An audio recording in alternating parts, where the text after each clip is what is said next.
You ask Tiger to solve. This deals with linear equations with one unknown. The final result is a equals -18. Let's solve it step by step. Simplify the expression. Expand the parentheses. Simplify the arithmetic.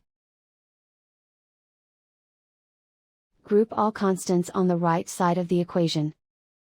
Subtract 21 from both sides. Simplify the arithmetic.